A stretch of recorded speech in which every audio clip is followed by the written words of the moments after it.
everyone, and welcome back to another video. Today I just wanted to finish my guides on the Supreme Leader Kylo event with tier 6. I've already done the videos on tiers 1 through 3.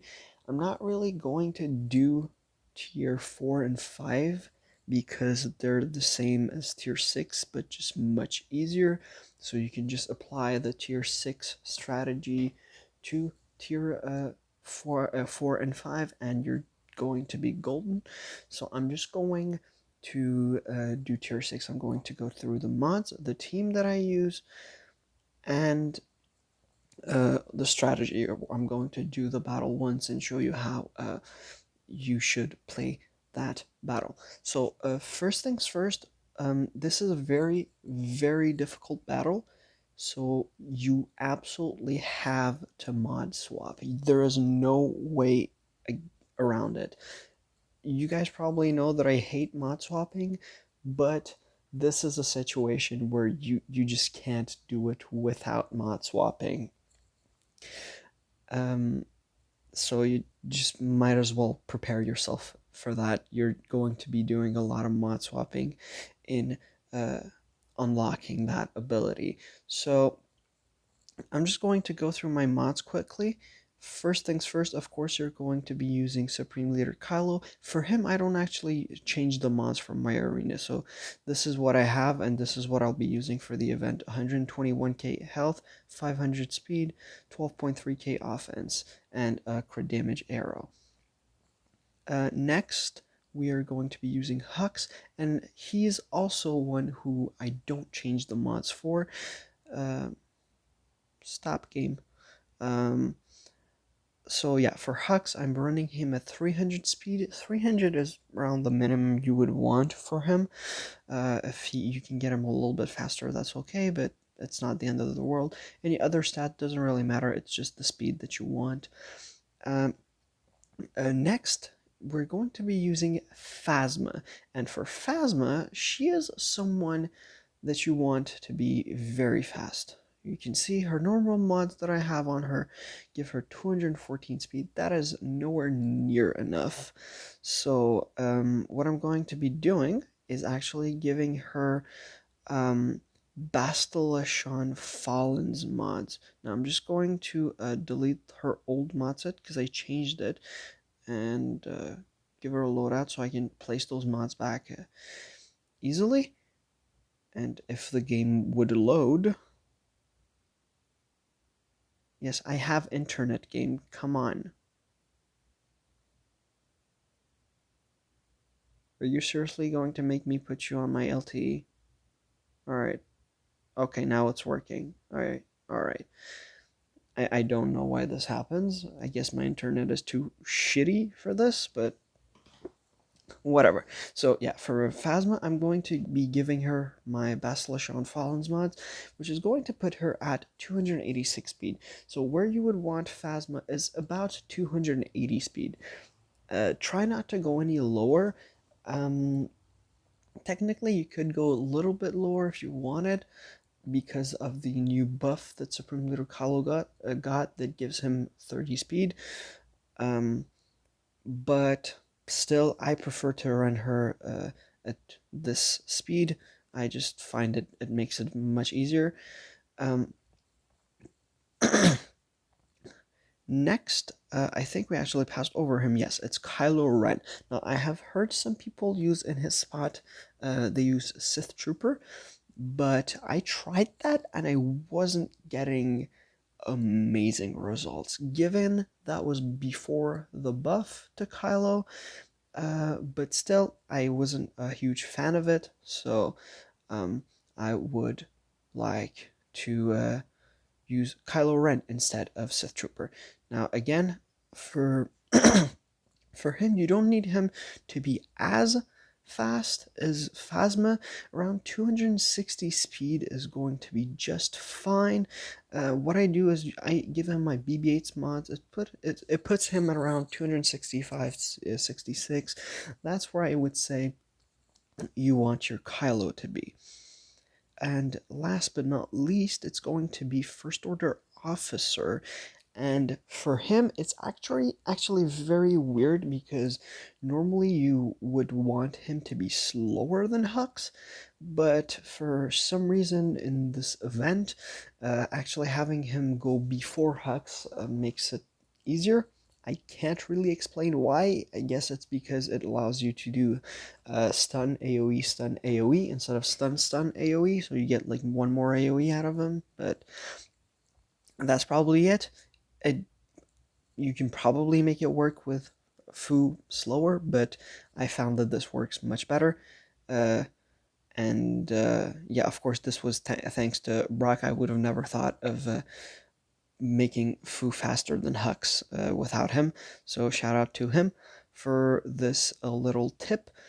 And so what I'm going to do is give him my light side Basilisk mods, which are going to put him at 200, not 299, sorry, 306 speed, which is going to be 6 faster than Hux. Now that we have gone through the mods and the team, I'm just going to go through a battle and show you. Obviously, I have the ult right now, and I'm not going to use it because that would defeat the point. In general, this battle would give you um, 2 stars, sometimes 1, depends on how it goes. You saw I even got a 3-star once, but that was just because Ray's AI just like had a stroke or something and decided to use her basic instead of whirlwind.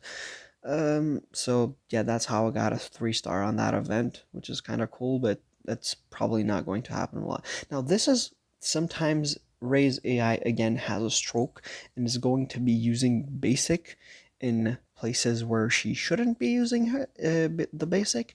Like right now, she would usually be using Lifeblood, but she decided to use her basic for some reason. It's kind of weird.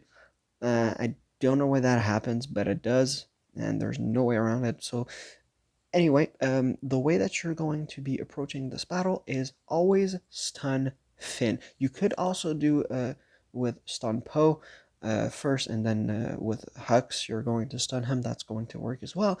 I just prefer uh, doing it Finn because of habit from like PvP and all that. So I'm going to stun Finn, and First Order Officer is going to pass a turn to Kylo. Now, we're going to be using the AoE, but always keeping in mind in any situation, you always want to siphon uh, a character that is stunned, because what happens is that if a character is stunned, you're actually going to siphon twice the amount of mastery. So say Kylo right now has 40 stacks of siphon. If I were to attack Poe or Rey, I would only get 40% mastery increase. But if I hit Finn, I'm going to get 80% mastery increase, which is going to ramp up my damage more. So I'm going to be siphoning from Finn, and his mastery is decreased. Now I'm going to pass a turn to Supreme Leader Kylo with Hux, and I'm going to stun Poe instead. And that's going to put him in damage immunity. You're going to put their whole team in damage immunity before any of them takes a turn. So with Phasma here, you're going to do Victory March, give 50% turn meter, and again with Kylo, you're going to do Lash Out and give another 50% turn meter. So your Supreme Leader Kylo right now has another turn ready to go. Now here with Hux, what I'm going to do is I'm going to use this Mass Assist on Rey. I made a mistake here. It should have been on Rey. That's on me. Anyway, I'm gonna try to win this battle again. Maybe it should still work. Maybe it won't. If it doesn't, I'm just gonna do another one. But here in the second AOE, I like to siphon from the other side, so they also have their mastery decreased. It doesn't really make much of a difference, but I still like to do it. Here, you normally would have Rey into her what's its face, and her damage immunity right now. We don't, because I made that mistake of using the mass assist on Poe, but yeah, you're still going to be using pinning shot on Rey, and then this is when you finally use the event ability. With Phasma's second turn, you're going to pass the event ability to Supreme Leader Kylo, and you're going to attack Rey. That's going to put her in damage immunity. In my case, she would have been there way sooner in an actual battle where you would do things right. Now I'm going to siphon again, and hopefully it's going to kill both Finn and Poe right now. All right. Finn survived, but it's not a big deal.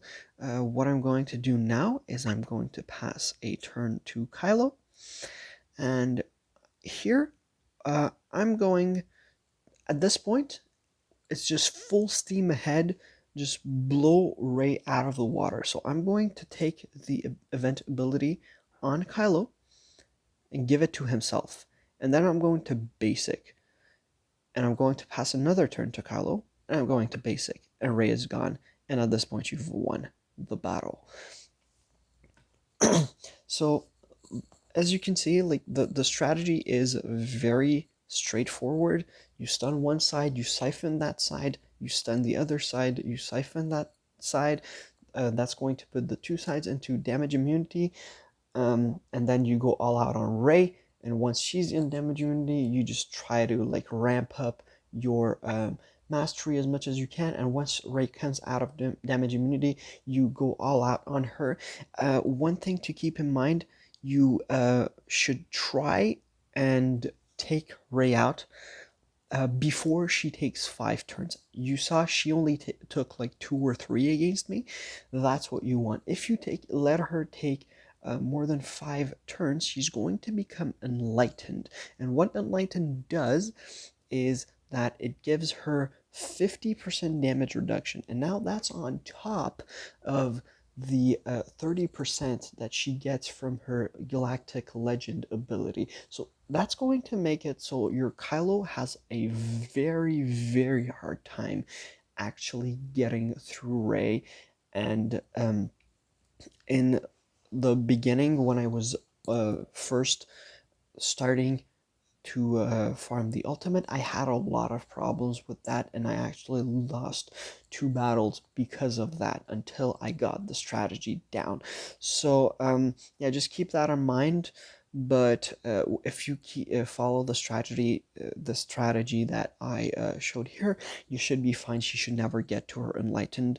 So yeah, that's gonna do it for me for this video. If you enjoyed it, I mean, feel free to leave a like and subscribe to the channel as well if you haven't already. Basically, I'm not doing it for like self-promotion or anything, but it's just something that's going to give the channel a little more visibility and hopefully help more people in their journey through Galaxy of Heroes. And ultimately, that's what we want. We want these videos and these guides to help as many people as possible. So yeah, I'm gonna leave this video here, and I'll see you next time.